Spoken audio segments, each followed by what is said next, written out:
Love and politics are in the air on Valentine's Day as Ugandan voters prepare to go to the polls. In a poor and violent suburb in Mexico, Pope Francis slams the country's rich. And Kanye's latest Twitter rant makes headlines around the world. We'll tell you what he said. Africa 54 starts right now. Good evening and welcome. I'm Vincent Makori. This is Africa 54. Valentine's Day was celebrated around the world on Sunday, including Uganda, where voters are gearing up for presidential elections on Thursday. Residents in Kampala are preoccupied with the campaign season while saving a little time for love. VOA East Africa correspondent Jill Craig has more. On the surface, it doesn't appear that this Valentine's Day is much different from any other here in Kampala. I'm trying to look for the gift of my loved for today, for the Valentine. That makes her also to be happy. But only a few days away from the country's presidential elections on Thursday, talk has changed from whether that special someone prefers flowers or chocolate to what color of lollipop shows appropriate political party allegiance. People are very selective with colors. You see, I have mainly yellow sweets. I came with blue sweets, but blue sweets are finished, so people are adding elections into the Valentine's Day. The colors being significant because blue represents Ugandan opposition candidate Kizza Besigye's Forum for Democratic Change, while yellow is the color of the National Resistance Movement, party of incumbent Yoweri Museveni. But according to trader Peter Mawere, this year's Day of Love extends beyond candy preferences to how the authorities are treating him and his fellow street vendors. This Valentine's is a bit different from others because this time traders are allowed to sell on the streets. It's an open market. No one is touching us.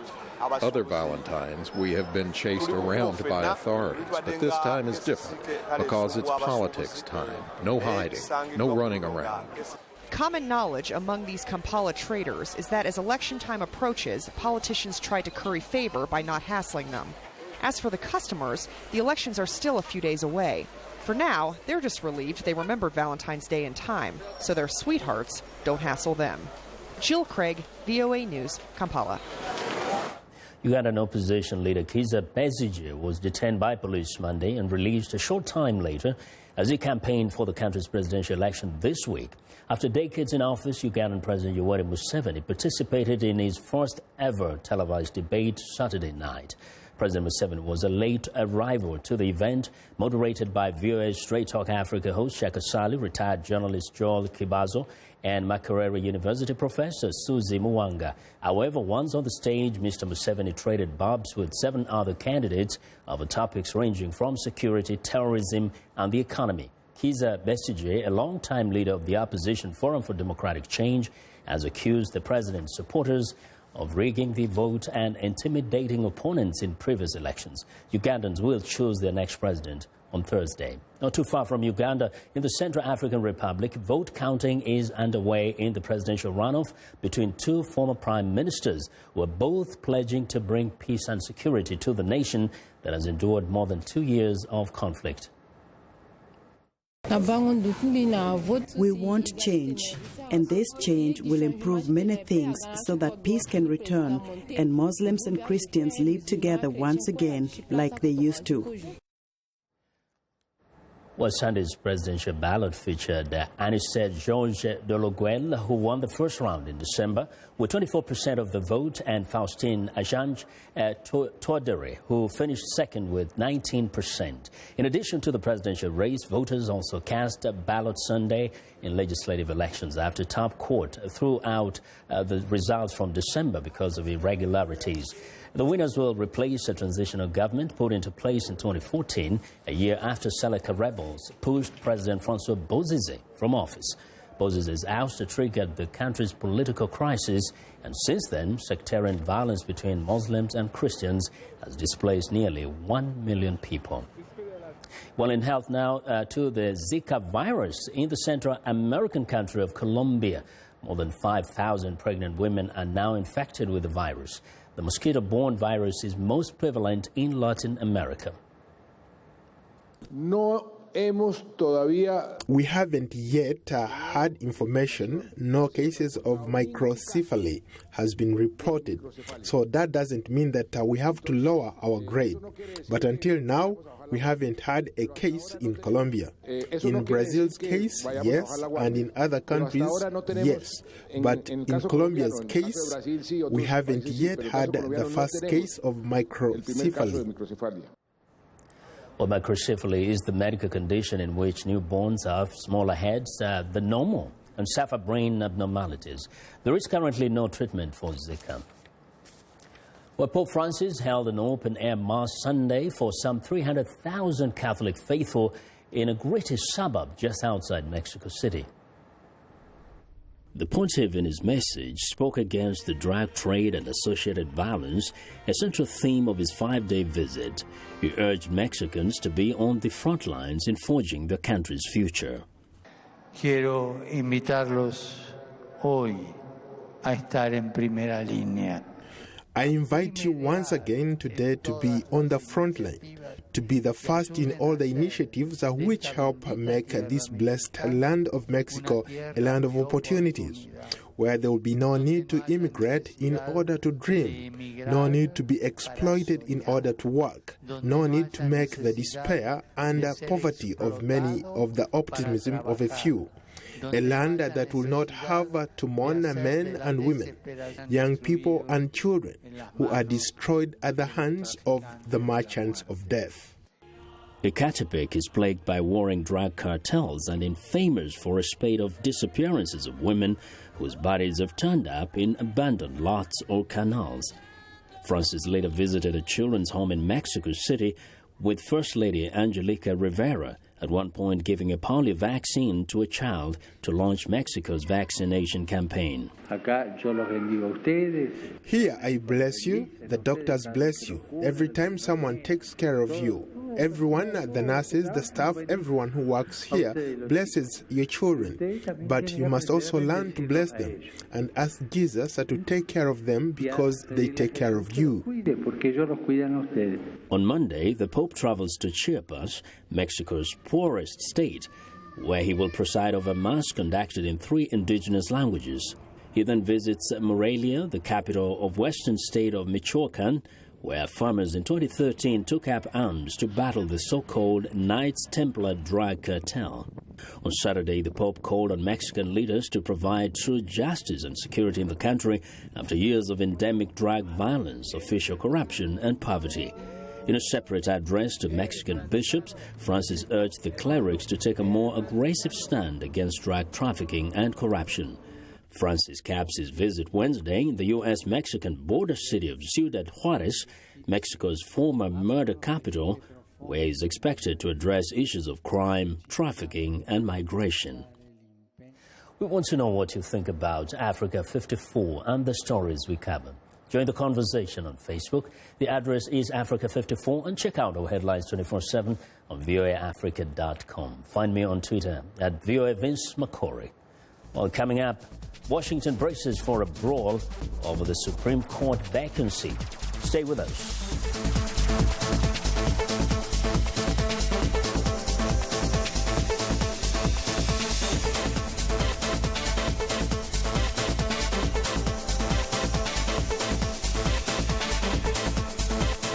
Where does the Zika virus come from and how many people around the world are affected? I am Dr. Ruiz. The Zika virus is an emerging mosquito-borne virus, and the World Health Organization has declared the Zika epidemic a global emergency. Over 20 countries have reported the disease, and there is no cure. Among the symptoms are fever, rash, and redness of the eyes. Anyone with symptoms should get plenty of rest, drink fluids, and treat symptoms with over-the-counter medicines. Learn the facts about Zika. Education is your first line of defense.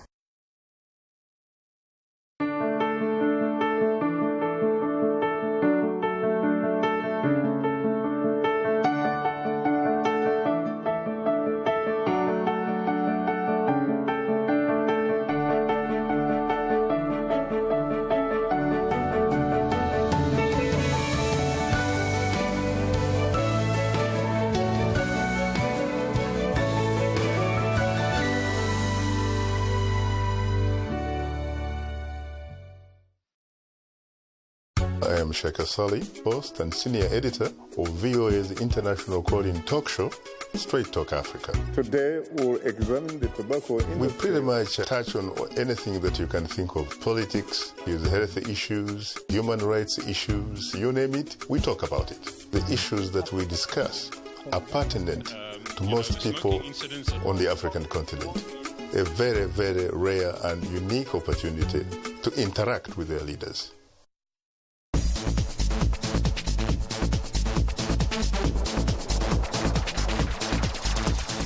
Welcome back. U.S. Supreme Court Justice Antonin Scalia died in his sleep Saturday in the state of Texas. Scalia, 79, was the longest-serving justice on the High Court. His death has set off a legal and political earthquake in Washington and beyond. VOA's Michael Bowman explains. Nominated by President Ronald Reagan in 1986, Justice Antonin Scalia authored some of the Supreme Court's most conservative and impactful opinions, as well as its most colorful dissents.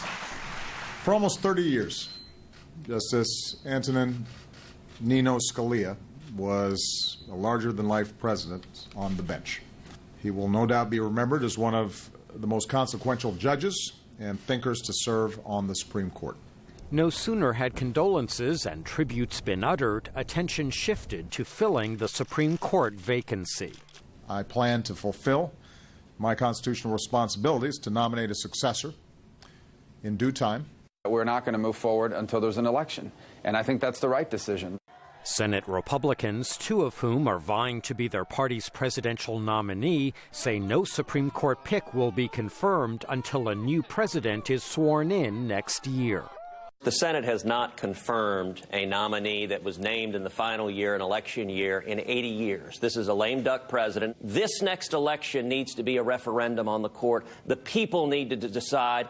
The president's Senate allies disagree. The Constitution is pretty clear, and that is, it is the job of the President of the United States to appoint, nominate members to the Supreme Court, and the Senate confirms. President Obama, in my view, should make that nomination.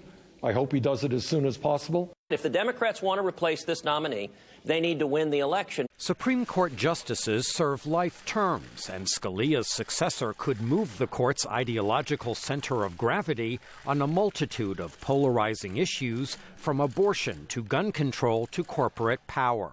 If Senate Republicans hold true to their pledge, the November election will not only decide the next occupant of the White House for 4 years, it will determine the makeup of the Supreme Court for a generation or more. Michael Bowman, VOA News, Washington.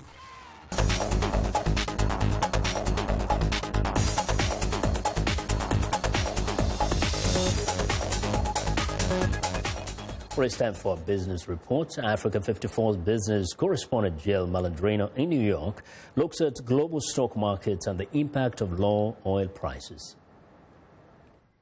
Market volatility persists in 2016 as the S&P 500 is down almost 10% year to date. Declines in crude oil have largely been to blame due to the oil supply glut and weakening demand. The outlook for oil remains weak because of the ongoing stalemate between OPEC and non-OPEC in terms of who will capitulate first and cut production. On Friday morning, however, oil saw a slight bounce, prompted by more hints that OPEC is ready to consider a cut in oil production, according to a Wall Street Journal report late Thursday night. The massive decline in oil prices since July 2014 is not only impacting the markets, but it's also a major blow for oil-dependent countries, many of which are struggling to present 2016 budgets and looking for ways to derive growth from non-oil sectors such as infrastructure, agribusiness, and services. While the potential is there, it will take time to see yield from these efforts because of the unnatural focus placed on commodity-driven growth during the boom, as other areas were largely ignored. The bigger issue for the investing landscape is weakness in global banks due to interest rates and devaluation. Zero to negative interest rates impact earnings and the ability to grow. Central banks have propped up the market through asset purchases over the past 6 years, and investors are struggling with the unwind and trend change in trading. Federal Reserve Chairwoman Janet Yellen also provided testimony on Capitol Hill to the Senate Banking Committee.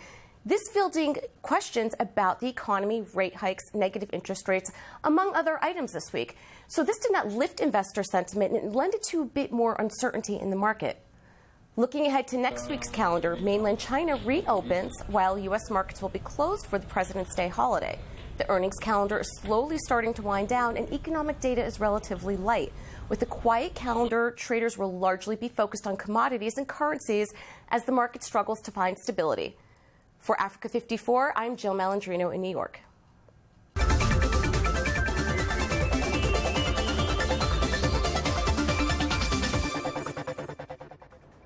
Well, the next Einstein Forum is a platform that brings together leading thinkers in science, policy, industry, and civil society in Africa with the aim of addressing the most pressing problems through science, technology, engineering, as well as the social sciences. It's an initiative of the African Institute for Mathematical Sciences and the Robert Bosch Stiftung. In March, 500 thinkers and stakeholders from around the world will converge in Dakar, Senegal, for the first ever Next Einstein Forum global gathering. Among them will be Hassan Gay. He's a scientist whose focus is cybersecurity. Mr. Gay, welcome to Africa 54. Thank you. Yes, now first, I'm sitting in front of a very brilliant young African. Now tell me, how did you get selected for this forum to be one of the young Einsteins? Okay, so the forum has a scientific committee that issued a call for participation, and so you submit your application with all the document they ask for, your CV, your research, the prizes that you have received before, and your curriculum, wherever you have been until today, and now, what you're planning for the future. Exactly. And what's your area? Tell us about your cybersecurity. What is your focus? Okay, my focus is in large-scale systems. So let me give you an example. So today, our society depends on large-scale systems that we cannot live without. The internet, the transportation system, the financial system, the power grid. All those are systems that we think of as separated. We design them, run them, manage them separately. However, they are very connected. The simplest user need will require action within and interaction between those systems. Let me use the example of an email that you send using your cell phone. Okay? It first goes through your cell phone carrier. Then it has to go through the internet via an ISP. And the internet is a set of autonomous systems. Each of them is a large system. They interact. There is protocols that will send the information of your email between one system to the other. It will go maybe through the data network of Google. Then it will come to you. So all this is involving a lot of actions that the user is not aware of. Now, that sounds very fascinating. But, we hear a lot about cybersecurity. What is different from what you're doing than what is in the market or what we hear about? Okay, so I told you just a little bit ago that we think those systems are separated. So, however, they are very connected. And let me give you another example. In December of 2015, something happened in Ukraine. There was a power outage. So let me tell you what happened from the report that I had. So some people, some bad guys, cyber hackers, they use social engineering by calling people and convince them to download some malware, which is called black energy. From that, they were able to get into the power system, and then they managed to go through that system and cause the blackout. But they didn't stop that. Then they use the internet to launch what they call a denial of service to the phone system, so that people who wanted to report the outage could not get the utility people. So you see that in this attack, three actually systems are being used. And you want to stop that. You want to create that security system. That's what we want. In the entire multiplicity of all these connected things. Yeah. Question here. Do you see yourself and the other ones like you as actually now coming up with solutions specifically to problems that African countries face? Yes, I mean, when we talk about internet connectivity, it's a global problem. So this, whatever we do involve everybody, but especially Africa, because Africa is getting into this. Africa now is getting into the cyber world. Internet penetration is very fast in Africa. Phone penetration is exponential in Africa. But there are challenges. Yeah. So I receive every day texts from my friends, and I know they didn't send it. When I was in Senegal recently, my dad told me that his card was used by someone in Finland. He has never been there. And you want to stop that. That's what we want. So Africa is getting into this without the technical knowledge, the know-how, and the user awareness that is needed. So we need to go fast before adopting all this technology. We need to set the background that is needed so that we can protect Africa. Otherwise, the expected outcome will be really not seen. The future of Africa is right here. So come back and tell us more about this after your conference in Dakar. I will do that. Hassan, thank you very much. Thank you, Vincent. Now, Hassan Gay is a scientist whose focus is cyber security. And it's time now for a short break. Still to come on Africa 54. Kanye West is at it again. Details after the break. We'll be right back.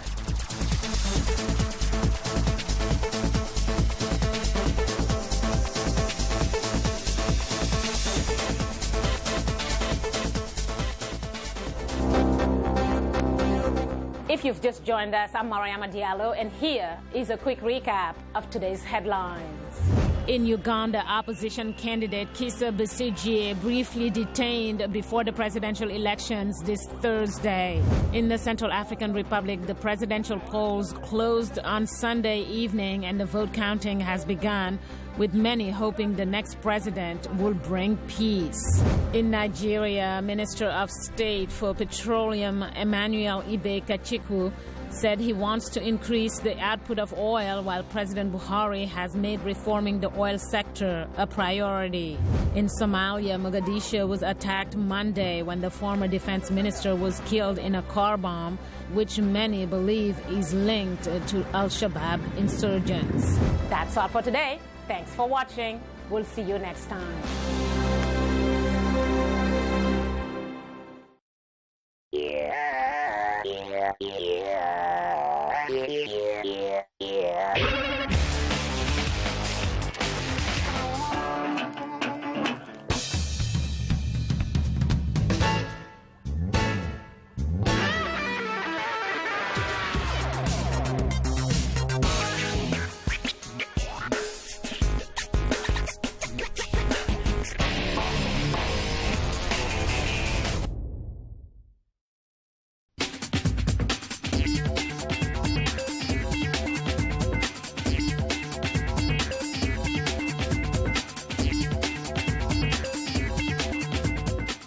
Welcome back to Africa 54. Here's what's trending.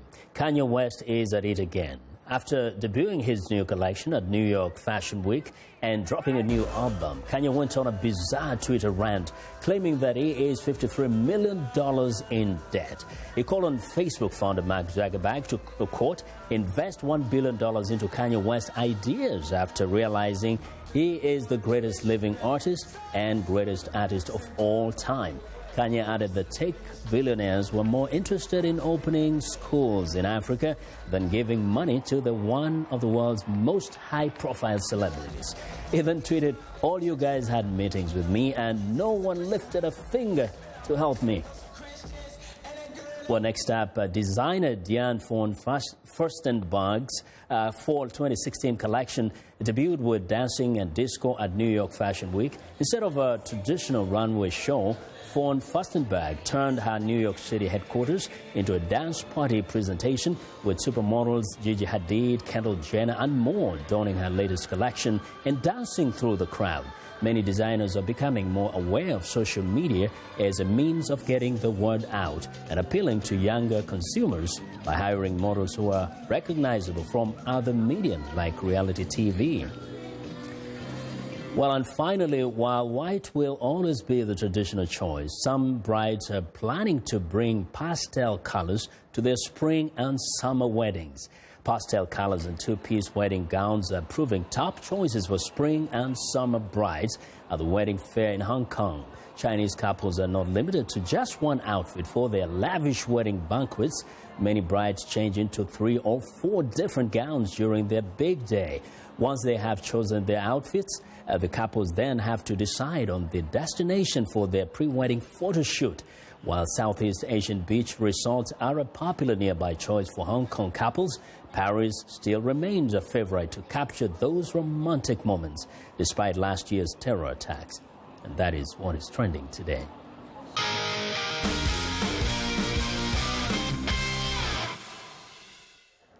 Well, it's time for a Monday Sports Report. Joining us now with the latest news and notes is Sunny Young with the sunny side of sports. Hello, Sunny. Hello, Vincent, and sporty greetings once again to our Africa 54 viewers.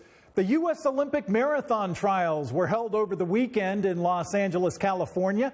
At stake, 3 places in the men's marathon and 3 places in the women's marathon at the Rio Olympics in Brazil in August. Shalane Flanagan and Eritrea-born Meb Keflezighi each made their 4th U.S. Olympic team. Flanagan finished 3rd behind Desiree Linden and women's winner Amy Cragg. In the men's race, Meb was 2nd behind Galen Rupp and Jared Ward was 3rd. The 34-year-old Flanagan told reporters she's not worried about the threat of the Zika virus in Brazil. I've been through enough Olympics with 3 of them. There's always been some concern whether every site has had their issues, and every time the media tends to build it up to be just horrendous or something going to be terrible. With China it was like the pollution. But honestly, every time I've arrived at an Olympic site, it's exceeded my expectations. So I'm actually not worried, because every single time that there's an Olympics, there's always something that the media tends to be really worried about. But I find that the countries rise to the occasion and make things great for the athletes. Shalane Flanagan and the U.S. athletes are inspired by Meb Keflezighi, who at age 40 became the oldest U.S. Olympic marathon runner. Meanwhile, overall winner Galen Rupp was making his marathon debut, and after getting a silver medal at 10,000 meters at the 2012 London Olympics, Rupp says he might run both the 10,000 meters and the marathon in Rio de Janeiro. I'm Sunny Young, and that's the sunny side of sports. Vincent? Thank you very much, Sunny, and that's our show for today. Thanks a lot for watching. Have a good night.